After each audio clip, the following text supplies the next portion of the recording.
This is James Arnold Taylor, voice of Obi-Wan Kenobi.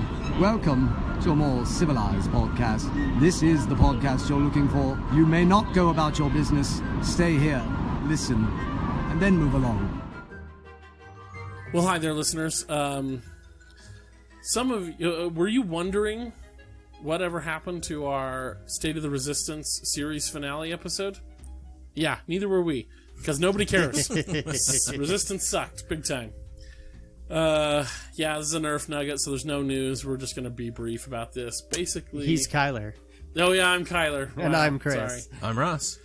Oh, behind the scenes. That is how zoned out. That is how little Kyler cares about Resistance. And it's funny too, because he goes to start the episode, and all of a sudden he starts sounding tired. We were having a normal conversation. I know, yeah. He was just fine, and then I started thinking about it. I have to talk about Resistance. Chris is not wrong. I started thinking about it, and I was like, oh, yeah, and it just sucked all the air out of my balloon.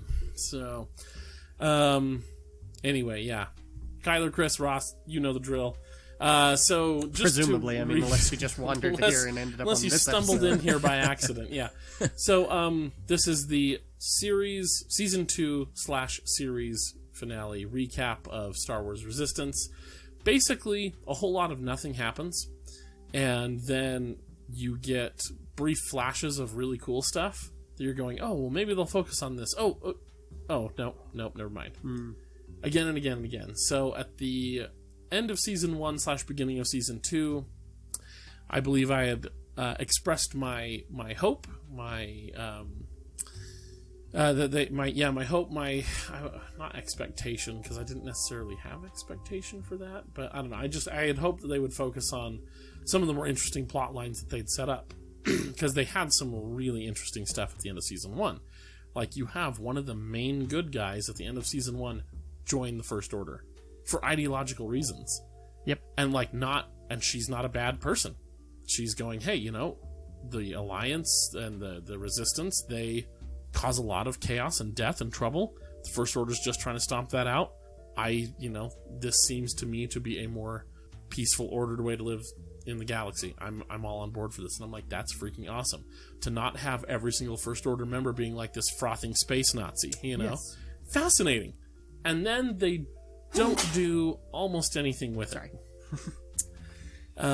They have a couple episodes where she's like super gung-ho, and she's getting promoted, and she's like, this is awesome, I'm flying, I'm literally living the dream. Yeah. And then they ignore her for the whole middle section of the season. Mm-hmm. And then the last couple episodes, they're like, oh, do some mildly questionable things. Iden Versio, Tamrai Vora. And all of a sudden she's like, oh, this isn't what I thought. Oh, I need to find a way out. Can you, my friends who I've betrayed and helped hunt down, mind bailing me out? Oh, we should mention spoilers, but nobody cares. Literally nobody cares. And so then they bail her out, and she's like, oh, I'm sorry. And then everybody, of course, because it's the final episode, there's no time to have any actual real human discussion about, forgiving people who may have seriously betrayed you. Mm-hmm. It's just you did the right thing by coming back, so I guess it's all okay. Yeah. Still more than we got for Kylo Ren. I was waiting for it. I could see it on your face. That fruit is just so low hanging there. Like, how could I not pluck it? Yeah. And so, again, I'm like, okay, so you're easily, her story was the most interesting story for season 2. Mm-hmm. Bar none. Like, as far as raw ingredients go. You have a genuinely good person trying to serve the First Order. Like, catches my interest. Yeah, that is fascinating. And then to do basically nothing with it, giant disappointment. Overall, the series really suffers from the main character being a slightly more competent Jar Jar Binks, because Kaz is as clumsy as Jar Jar. He is. Mm-hmm. He is more mentally competent than Jar Jar Binks, but physically he is every bit as clumsy. He's knocking into stuff. He thinks he's really good at what he's doing, when in reality he's not. He's constantly saying, like, I'm a good spy, and it's kind of like, no. It's the fact that everyone around you is either willfully ignorant or even more mentally incompetent than you are, and that's the only reason you haven't been caught. Yeah. There were a couple of problems that I'm going, okay, I'm an adult watching this, that's why I picked this out. this is definitely marketed for kids. They wouldn't know it, so I'll give you a pass on that one. So in season 1, the Colossus is a racing station. That's how they earn their income, is people pay, like racers will pay an entry fee to come race at the Colossus against their aces, and that's sort of the main revenue, and then it's a refueling station as well. Okay, that you set that up very well in season 1, then you've got to run away because the First Order wants it, you escape. Okay, all classic Star Wars stuff. I'm fine with that. In season 2, they're like, oh, here's this totally abandoned planet that nobody ever comes to. We can make our new home here, and you aces can get back to racing. And I'm like, but in order to generate an economy on this station, you'd have to advertise that you're there to draw in racers, thus drawing the attention of the... Okay, you know what? That's because you're an adult who understands how money works. Don't think about it. Let that one go. I'll give you a pass because this is for kids. So, okay, I'll hand wave that one away. They had, this was so funny. I literally had to go and rewind about 10 minutes of the episode to make sure I didn't miss anything because it felt like I had missed an episode's worth of material. So I'm watching this episode on this planet where they're like, oh, we can make our new home here. Let's just kind of scout it out and see what's up. Turns out there's natives on the planet who aren't exactly thrilled at these people bringing the war to their planet. Pretty typical, standard Star Wars stuff. Don't begrudge them that at all. Yeah.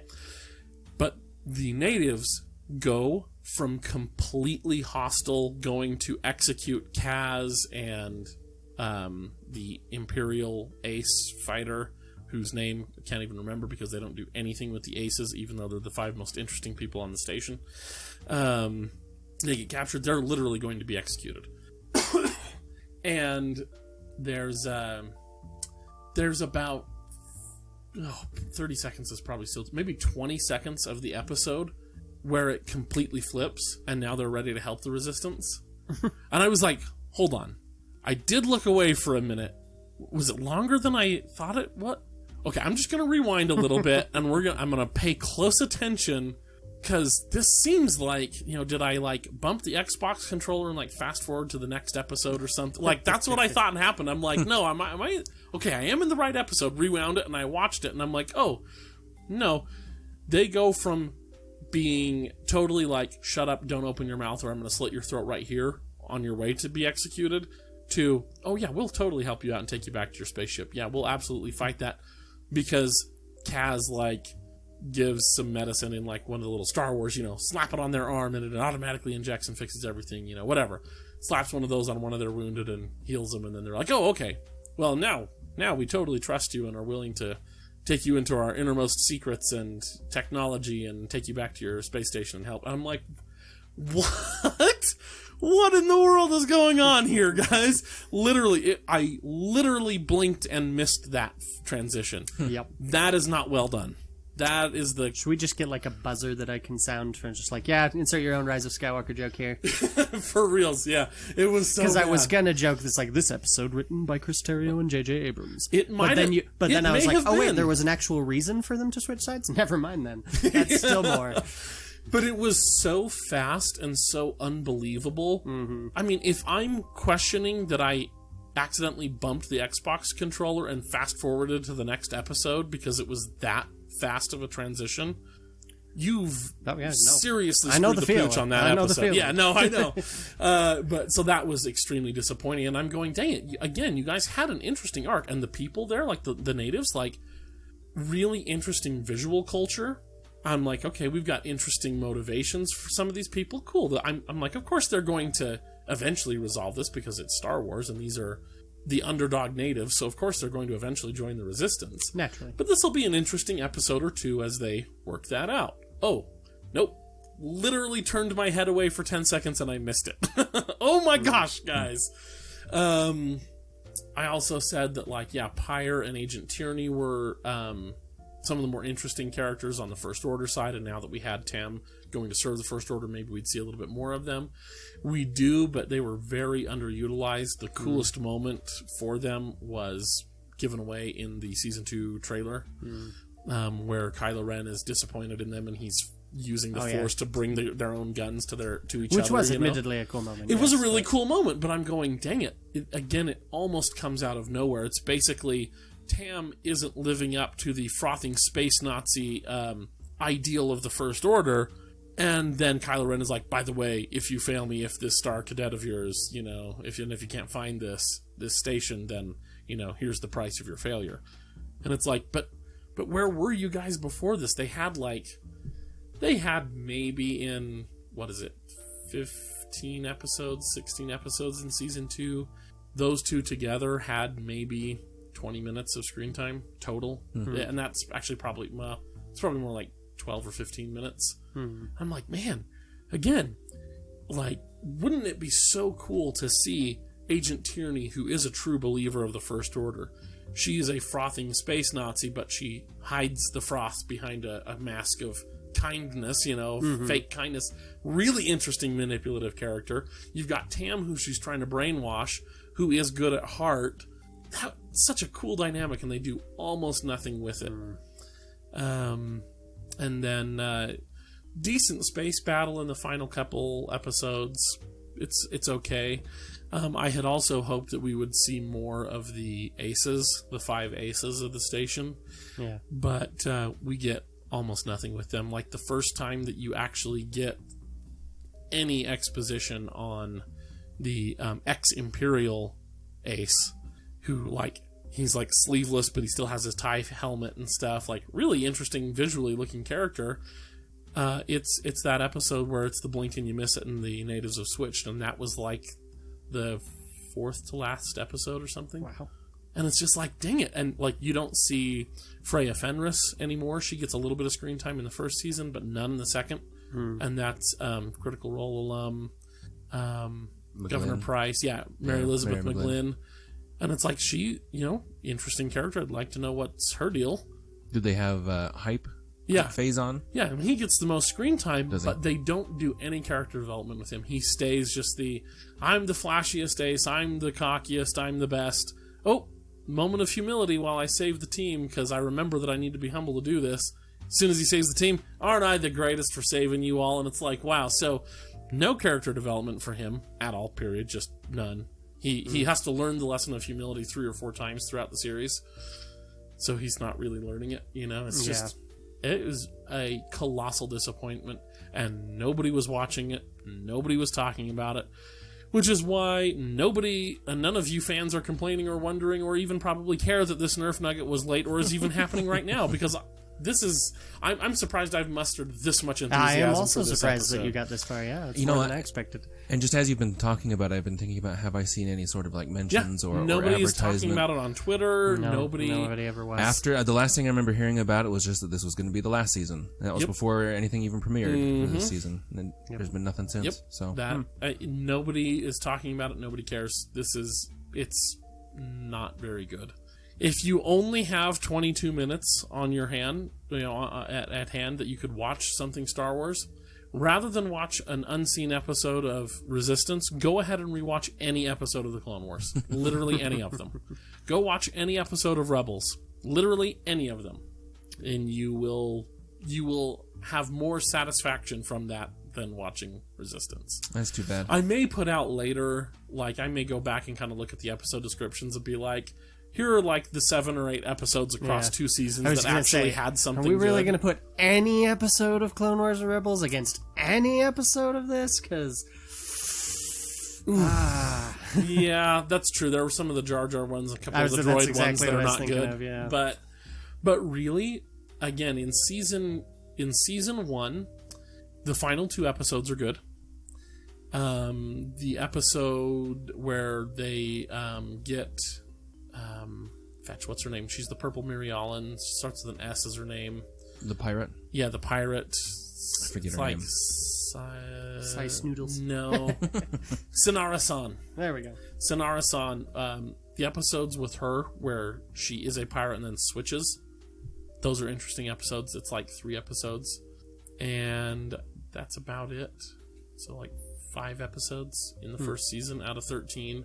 And then in the second season, final episode was good. Or final 2 episodes, I guess it was a 2-part finale. Those 2 were good. Not great, but good. And then the early episodes showing Tam. All the episodes with Tam in the First Order are fantastic. Actually, the first half is fantastic, where she's totally eating it up in the First Order, and then her first episode where she's like, I don't know about the First Order. They sort of get descending in quality until the rescue, but I don't know. So maybe half the episodes. I mean, less than half. We should maybe put a little asterisk on that description from Kyler. I mean, there might be a First Order slant on his. I'm just talking about telling an interesting story, making the characters do interesting choices rather than because again, the idea of a person who genuinely believes the First Order is doing good and they're not hate-filled. It's one thing where Hux is like, yeah, the First Order is amazing, let's blow up Hosnian Prime. Like, that's way different than Tamrivora, who's going, I see an organization who is actually bringing order to a very chaotic galaxy, and I want to support that. Yeah. Like, two really different motivations, and one of them is way more interesting than the other. Yes. You know what I mean? So to see that get explored even a little bit was interesting. It was just really sad that they dropped the ball in her realization of, it felt so lackluster, very much like Iden Versio, where it's like, you've done a whole laundry list of really not cool things, and then we ask you to do this one relatively minor in your career of not cool things that you've done. We ask you to do one thing that's kind of a little bit not cool, and now apparently that's the straw that breaks the camel's back. Yeah. And it just is really lackluster and a letdown. That's what her thing was, where it's just kind of like, man, it doesn't take very much at all to push her out of the First Order once she's committed, which is like, wouldn't it be better to be something a little bit more... Especially, didn't she join after the destruction of Hosnian Prime? Yeah. So she went in knowing that this isn't a rosy, clean organization. Right. It's like, well, they just committed the biggest genocide the galaxy's seen to date, which is saying something in this galaxy. Yeah. But I value the order. Yeah. And it's like, but now you're going to make me like... Yeah, basically what it is they're like, we really appreciate the help you've given us in hunting down your friends on the Colossus. And she's like, oh, wait, you're hunting down my friends on the Colossus? Like you told me you were doing when I joined and literally got on your shuttle and you said, we'll hunt you guys down later? Bye. And apparently now you're kind of like, you know what? No thanks. It's like she has buyer's guilt. I guess, yeah. Yeah. But again, it was really dumb. Her getting out of the Order was a letdown. Although still better than a lot of the other episodes in the series. It was disappointing. So, enough of that. We're going to go on to something more fun. Steven, I'm terribly sorry. So Steven has given us gifts again. Steven, our fact checker. Steven, our fact checker, Steven has given us gifts. He gave these to me like a month ago, and I was like, oh, awesome. We've got like a recording session coming up in like, half a week or a week or something when we do like State that. of the Resistance finale. Yeah. And then real life behind the scenes, the last month has Last been couple months have been pretty hectic. Pretty crazy, and we've often had to adjust our normal recording schedule. And lots of times we had planned to record the Nerf Nugget, but then ended up only having time to record a regular episode, which Kyler's is been more important. juggling multiple jobs. Ross and Carrie went to Disneyland. Yeah, among other. It's just lots nuts. My wife got a And new so- job, and our schedule's been in flex, and it's just been So crazy. this Stephen gave us some gifts again, and they've been sitting on my bookshelf at home, making me feel guilty for a month. And so I'm like, dang Which it, is guys. what he really wanted. Yeah, it's the real gift there. Yeah, exactly. So I told the guys today, I said, look, no matter what else happens, we have to actually do this today. So I'm opening my gift, which is labeled number 1, as per his instructions. It's just a little piece of paper. What? What does it say? It's just a note. It says, you got yours last time, you just haven't found it yet. Oh no! So there's something hiding in the picture. What? What are you talking about? I have no idea. No idea what you're talking about. Wait, did you guys know? What? No. Yeah, I what? haven't heard You anything about this. turds, you know? Oh my god! Well, shoot. Now I need to go home and find out what the heck is going on. Stephen, well played, whatever it was. Well, it's too bad we can't get that reaction. I was going to say, you should here. pull out your Yeah. phone and record yourself looking for that. It'll be fun. I will. I will do that. All right, so Chris has number 2. Yes.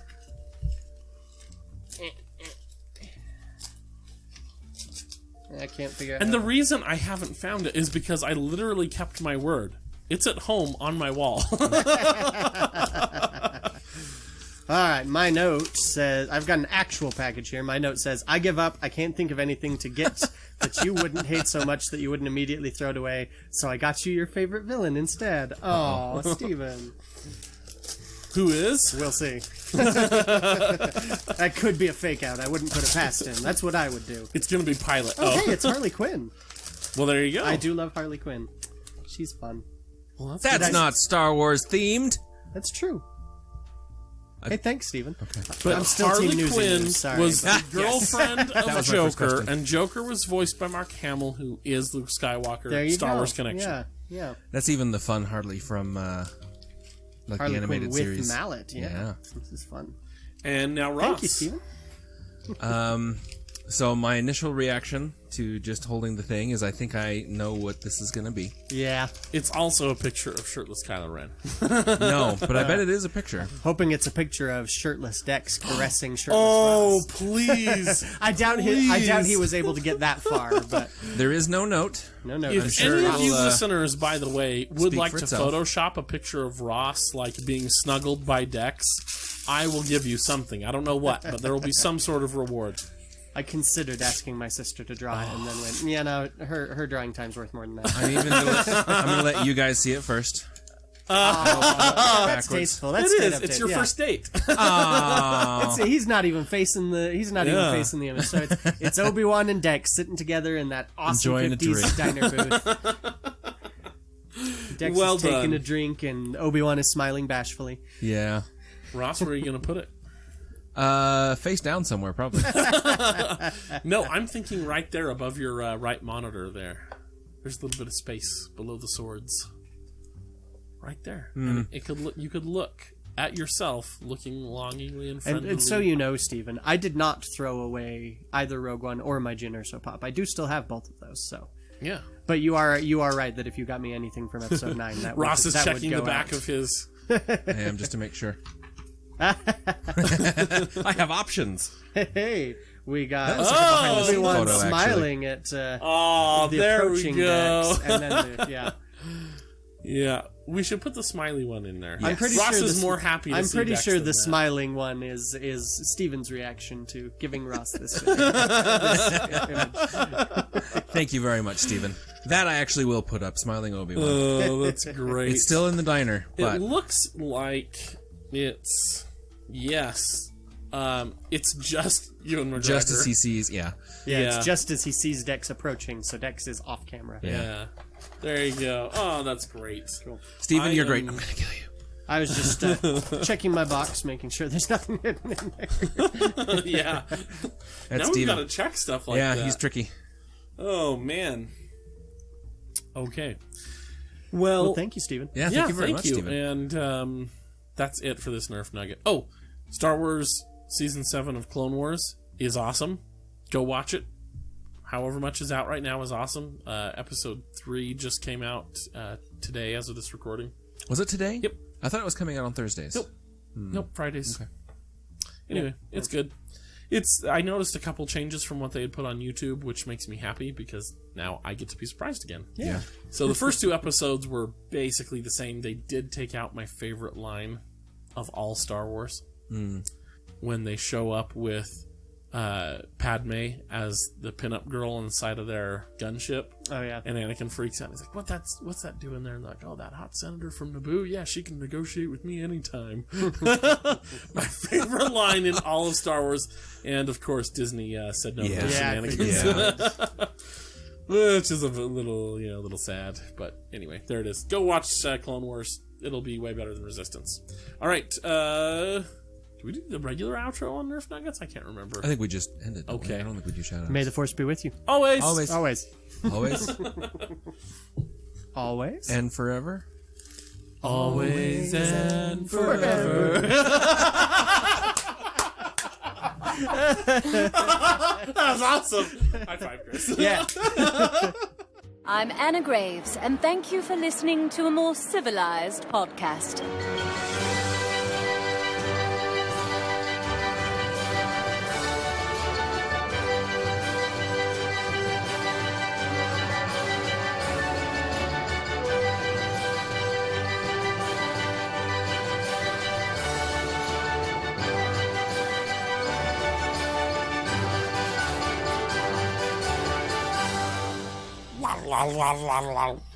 That's my tauntaun noise for you, Ross.